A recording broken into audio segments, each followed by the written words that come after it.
পরের দিন যেহেতু শিবরাত্রি সেজন্য আজকে সব বেশিরভাগ কেনাকাটা করে রেখেছি। আর যা অল্প কিছু বাদবাকি জিনিস কিনতে আছে সেগুলো সব পরের দিন কিনবো। তো যাই হোক, চলো বেশি না বকে আজকের ব্লগটা শুরু করা যাক। সকালবেলা গেছিলাম বাবার মন্দিরে। বাবার মন্দির থেকে পুজো করে বাড়িতে আসার পরে বসে পড়েছিলাম খেতে। আজকে সকালে খেয়েছিলাম আলু সিদ্ধ আর ভাত। সকালবেলা খাওয়া দাওয়া হয়ে গেলে তারপরে সাইকেলটা নিয়ে বেরিয়ে পড়লাম বাজার করতে যাওয়ার জন্য। মেজদি আর দিদা অনেকক্ষণ ধরে দোকানে বসে আছে।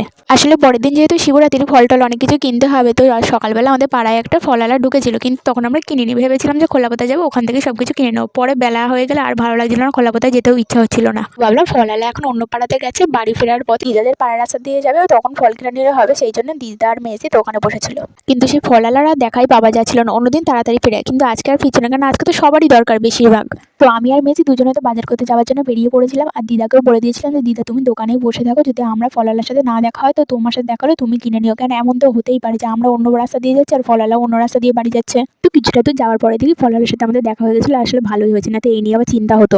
ফলের তো প্রচুর দাম, কিন্তু কী বা করা যাবে, তাও তো লাগবে। সেই জন্য যা যা লাগবে সব কিছু নিয়ে নিয়েছিলাম। তারপরে ওখান থেকে কিছুটা দূর যাওয়ার পরে বাসু কাকুর সাথে দেখা হয়ে গেছিলো। সবজি আজকে অনেক কিছুরই বাজার করা ছিল, কেননা আজকে বাড়িতে যা যা রান্না হবে সেটাও নিতে হবে, আবার পরের দিন সিঁড়িতে দিতে হবে, সেই জন্যও নিতে হবে। তো চলো সবজি কিনতে কিনতে একটু কমেন্ট পড়ে নেওয়া যাক। সোনালি আর মেঘা এরা দুজন আমার ব্লগের নাম নেবার কথা বলেছিল। তো যাই হোক, মেজদের এদিকে আলু নেওয়া হয়ে গেলে তারপর আমি গাজর নিয়েছিলাম, তার সাথে কাঁচকলা, আবার মটরশুঁটি, বাঁধাকপি, আদা, লঙ্কা, অনেক কিছু যা যা লাগবে সবই মোটামুটি নিয়েছিলাম, শুধু টমেটোটাই ভুলে গেছিলাম। তো সবজি বাজার হয়ে গেলে আবার ফুলও নিয়েছিলাম, কারণ পরের দিন পুজোয় আবার ফুল লাগবে। কার গাছ থেকে নিতে যাবো কে কি বলবো, ওর থেকে বাবা কিনে নেওয়াই ভালো। ফল ফুল সবজি এইসব কেনাকাটা হয়ে গেলে আমি আর মেজদি ওখান থেকে গেলাম মায়ের দোকানে পনির কিনতে। আজকে পনির রান্না হবে, তাই পনির কিনে বাড়িতে আসার পরে আমি আর মেজদি দুজনে মিলে আবার একটু বেরোলাম মুদিখানার দোকানে যাওয়ার জন্য। অর্থাৎ শিবরাত্রি পুজোর জন্য মুদিখানার দোকান থেকে যা যা জিনিসপত্র লাগবে সেইগুলো ভাবনা চিন্তা করে কিনে নিয়েছিলাম আমি আর মেজদি। তো মুদিখানার দোকানে সবকিছু কেনাকাটা হয়ে গেলে তারপর গেছিলাম রাজকুমারদের বাড়ি। রাজকুমারদের বাড়ি গিয়ে দেখি রাজকুমার শিব মন্দিরে আছে, পরের দিন এই শিব মন্দিরে পুজো করতে আসবো। আসলে ওর সাথে দেখা করতে গেছিলাম আকন্দ ফুলের মালা কিনতে দেওয়ার জন্য। ও নিজে তো পুজো করবে, ওর জন্য তো মালা আনবে, সেই জন্য ভাবলাম আমাদেরটাও আনার কথা বলে দিই ওকে।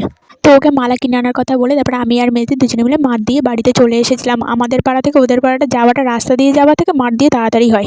তো যাই হোক, বাড়িতে আসার পরে কিছুক্ষণ টিভি দেখেছিলাম, তারপর দুপুরবেলা খেতে বসে টাইম হলে বসে পড়েছিলাম দুপুরবেলা খেতে। আজকে দুপুরে আমাদের রান্না হয়েছিল বাঁধাকপি চচ্চড়ি আর পনির আলুর তরকারি। তো দুটো তরকারি খেতে খুব সুন্দর হয়েছিল। তো দুপুরবেলা খাওয়া দাওয়া হয়ে গেলে আমি আর মেজদি দুজন বেলা গেছিলাম দিদার বাড়িতে। আমি তো দিদার বাড়িতে গিয়ে টিভি দেখতে বসে পড়েছিলাম। মেজদি আবার বাসনপত্র বার করেছিল, পরের দিন কী কী বাসনপত্র লাগবে, তাই তো দিদা বললো যা যা লাগবে বার করে পরের দিন আমি মেজে দেবো। শিবরাত্রি যেহেতু আমরা বসে 4 প্রহরের পুজো করি, তো কী কী বাসনপত্র লাগবে না লাগবে মেজদি সেই সব ভাবনা চিন্তা করেই বার করছিল। তারপরে মেজদি চলে গেছিলো বাড়িতে, আর বিকালবেলা আমার পড়াতে যাওয়ার টাইম হয়ে গেলে আমি চলে গেছিলাম বিকালবেলা পড়াতে। তো যাই হোক, আজকের জন্য এতটুকুই। দেখা হচ্ছে নেক্সট ব্লগে।